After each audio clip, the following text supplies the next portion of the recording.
Stop scrolling through LinkedIn feeling like everyone has their life together while you're still figuring out how to cook pasta without burning it. Here's the truth nobody wants to admit. Your 20s aren't about having all the answers. They're about learning to ask better questions. Today, I'm going to shatter every myth you've been told about this decade and show you what really matters when you're 20-something and overwhelmed by the pressure to become a successful adult overnight. The great 20-something lie. Picture this. You graduate college and suddenly everyone expects you to transform from someone who lived on ramen and survived on 3 hours of sleep into a fully functioning adult with a 5-year plan, a retirement account, and the ability to keep houseplants alive. The biggest lie our culture tells us is that your 20s should be linear. Graduate, get the job, climb the ladder, check all the boxes, but real life looks more like a drunk GPS, constantly recalculating, taking unexpected detours, and somehow still getting you where you need to go.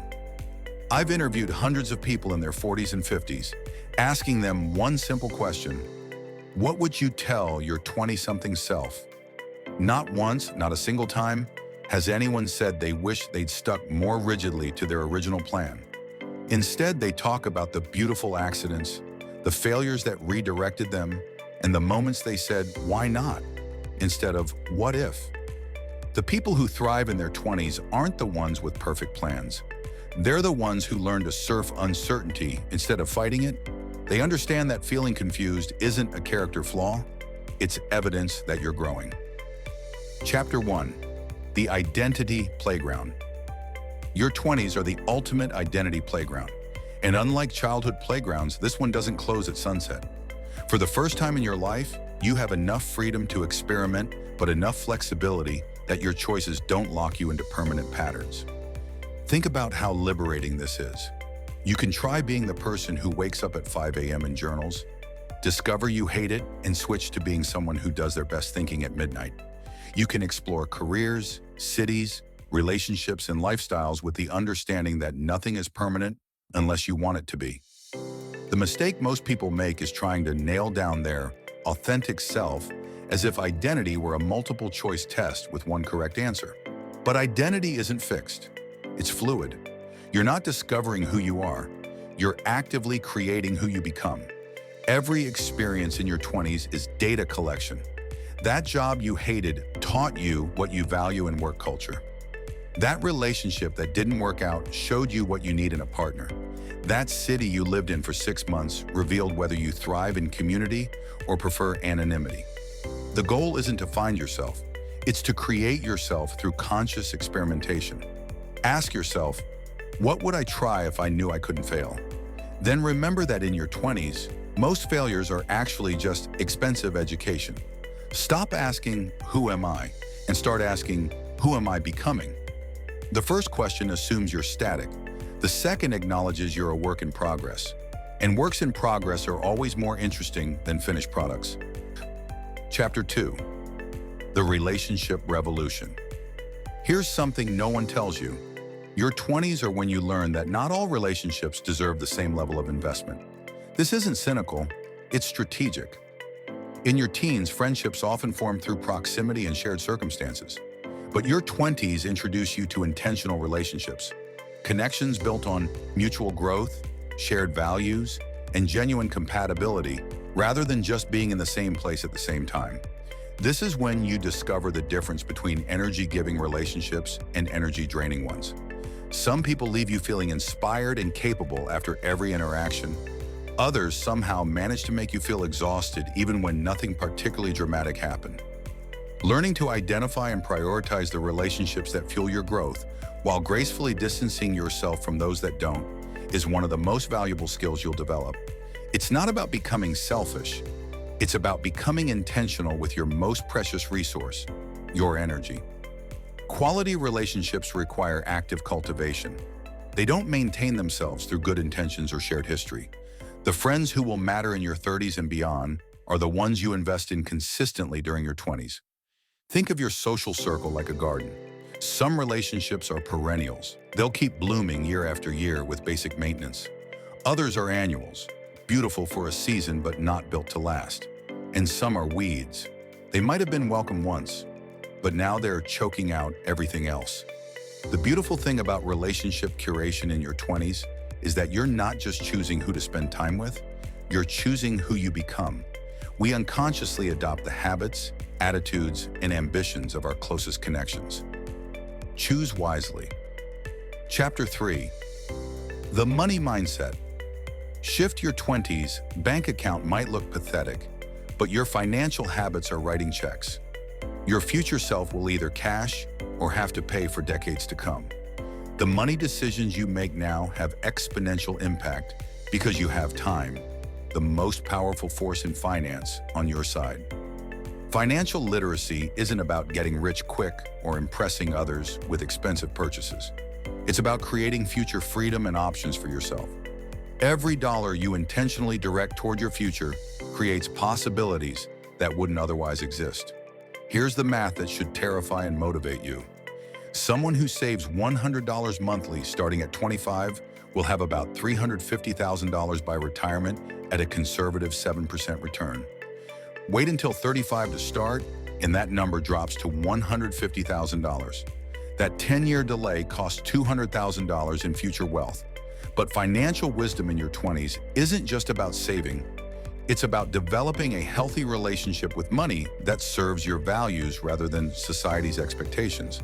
This means distinguishing between purchases that align with your genuine priorities and those that exist only to signal status or fill emotional voids. The most dangerous financial mistake in your 20s isn't any single purchase. It's developing unconscious spending habits that compound over time. That daily coffee shop visit might seem harmless, but $5 daily becomes $1,825 yearly. Invested over 40 years, that's nearly $400,000 in opportunity cost. Start by tracking your spending for 1 month without judgment.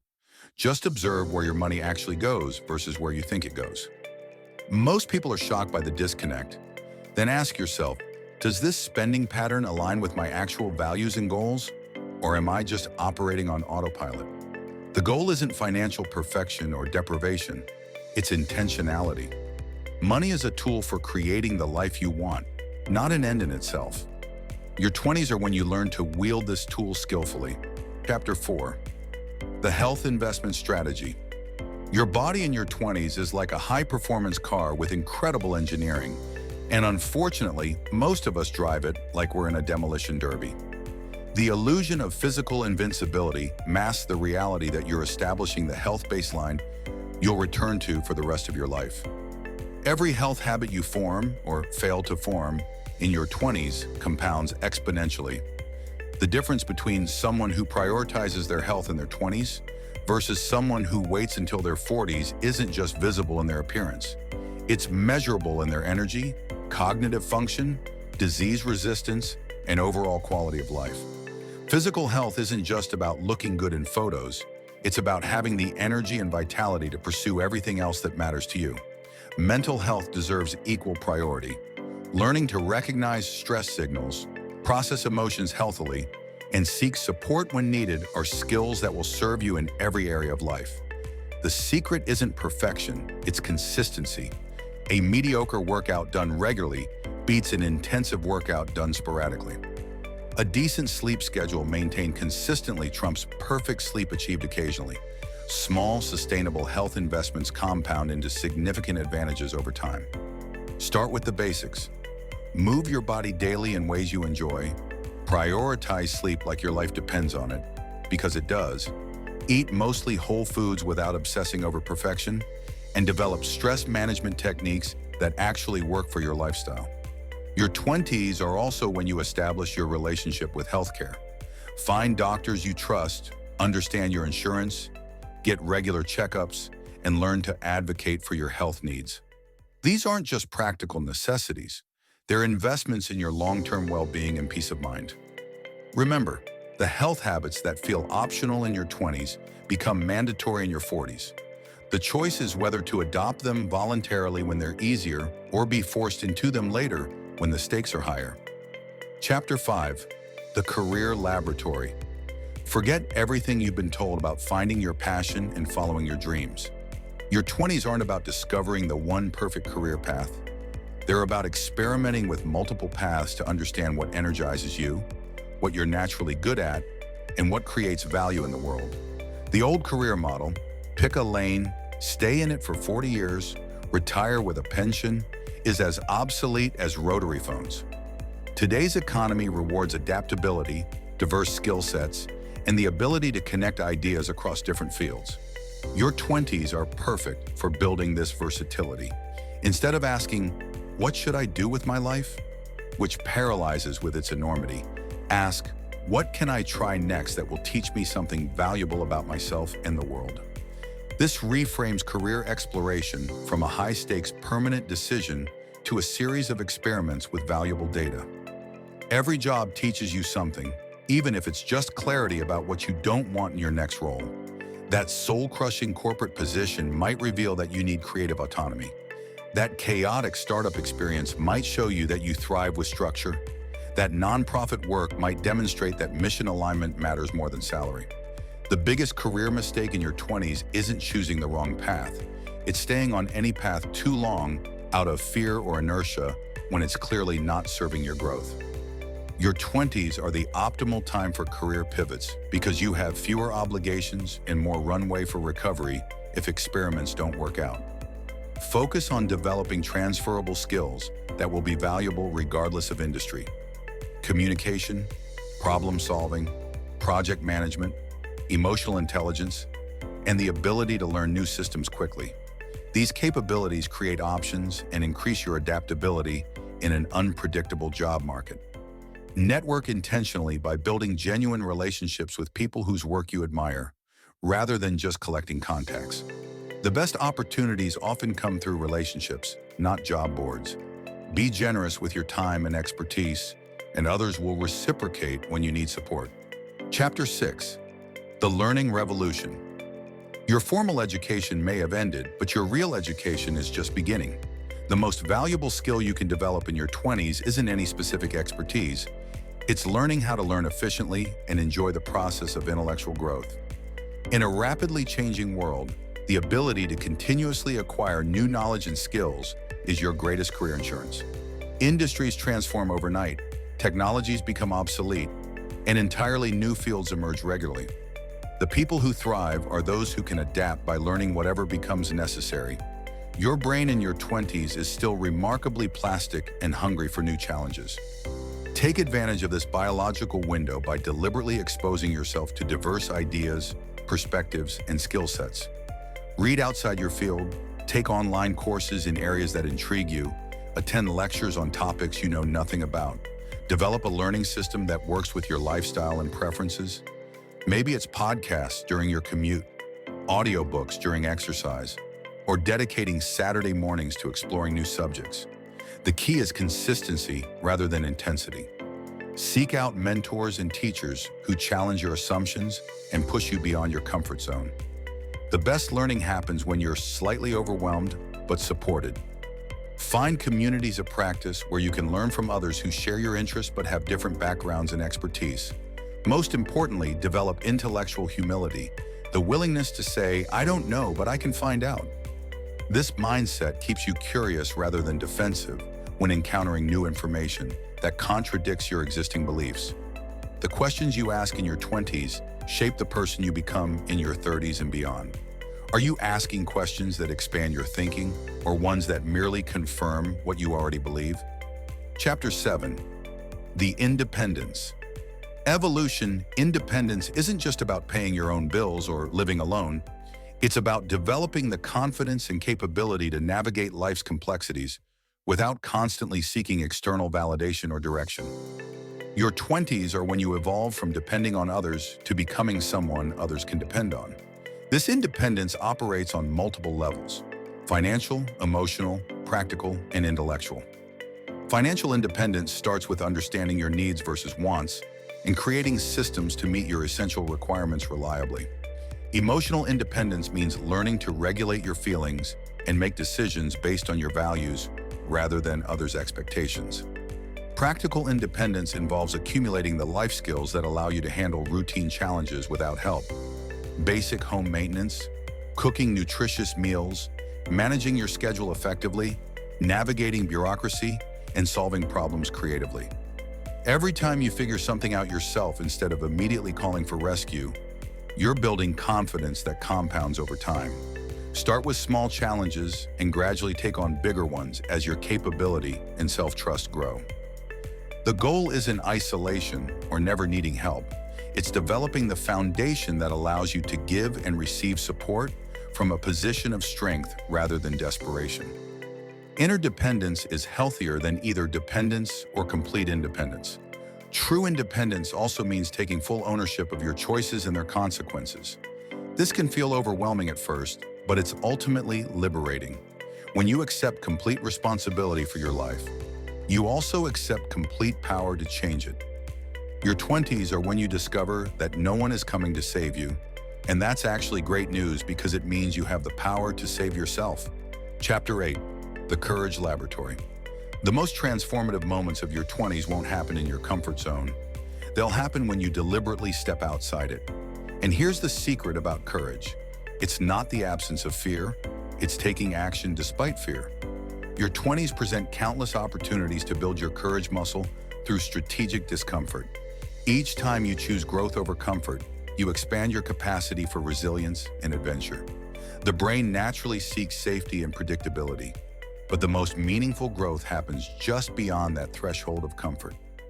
Start with small acts of courage, starting conversations with strangers, sharing your ideas in meetings, trying activities where you're a complete beginner. Then gradually scale up to bigger challenges, negotiating salaries, traveling solo, pursuing opportunities you feel slightly underqualified for. Research consistently shows that confidence follows action, not the reverse. You don't wait until you feel brave to do courageous things. You do courageous things to become brave. This is counterintuitive, but incredibly liberating once you understand it.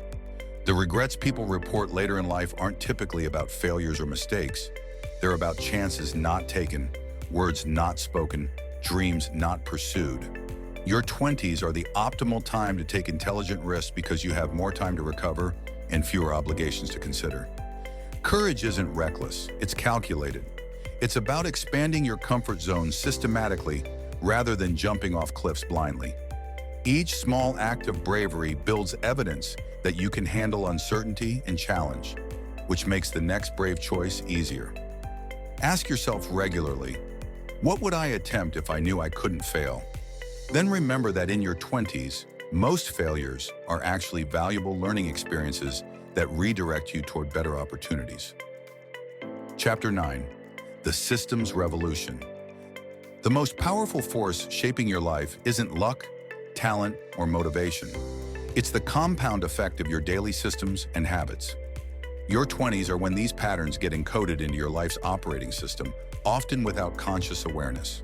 Small, consistent actions may seem insignificant day by day, but they create dramatic results over time through the power of compounding. The challenge is that negative patterns compound just as powerfully as positive ones. The daily choices that seem inconsequential are actually defining your trajectory with mathematical precision. The secret isn't willpower or massive changes. It's designing systems that make good choices easier and bad choices harder. If you want to read more, put books next to your bed and hide your phone in another room. If you want to exercise regularly, lay out your workout clothes the night before. Focus on building systems rather than setting goals. Goals are about specific outcomes. Systems are about the processes that create those outcomes. Someone with a system for daily writing will produce more content than someone with a goal to write a book, but no consistent writing practice. The compound effect works because small improvements, maintained consistently, create exponential rather than linear results. Reading 20 pages daily compounds to over 7,000 pages yearly, about 25 books that expand your thinking. Writing 300 words daily creates over 100,000 words yearly, essentially a book's worth of personal expression. Your 20s are the perfect time to establish these systems because the stakes feel low, but the long-term impact is enormous. The habits you normalize now will likely persist for decades, so choose them intentionally. Chapter 10, The Long Game Mastery. Your 20s aren't the destination, they're the launch pad. The most fulfilled people aren't those who win their 20s with immediate success. They're the ones who use this decade to set up sustainable long-term success and fulfillment. Playing the long game requires emotional resilience because it means making choices that may not pay off immediately. Some investments, education that expands your thinking, relationships that challenge growth, career moves that build capabilities, won't show immediate returns but create compounding advantages over time. This long-term perspective is radical in a culture obsessed with instant gratification and immediate results. While others are optimizing for short-term wins and social media validation, long-game players are building the foundation for sustained success and genuine fulfillment. The irony is that those focused exclusively on quick wins often find themselves stuck years later, while those who invested in long-term capabilities have built momentum that creates increasing returns over time. Playing the long game isn't just about career and finances. It applies to health, relationships, and personal development. Each area rewards those who can delay gratification in service of enduring value rather than immediate pleasure. Your 20s are when you ask yourself the crucial question, am I making decisions that will expand or limit my future possibilities? The choices that feel momentarily uncomfortable now often create the most freedom later. The long game requires faith in your future self and the discipline to make choices your future self will thank you for. Your 20s are when you learn that the most powerful question isn't, what do I want right now? But what will serve my highest good over time? Remember, you're not trying to win your 20s. You're trying to use them to win at life. The foundation you build now determines the height of everything you construct later. The real secret about your 20s? They're not about having it all figured out. They're about building the skills, relationships, habits, and mindset that will serve you when life inevitably gets more complex. The pressure you feel to have everything perfect right now isn't motivation. It's distraction from the real work of becoming who you're meant to be. Embrace the uncertainty, invest in your growth, and trust the process. Your future self is counting on the choices you make today.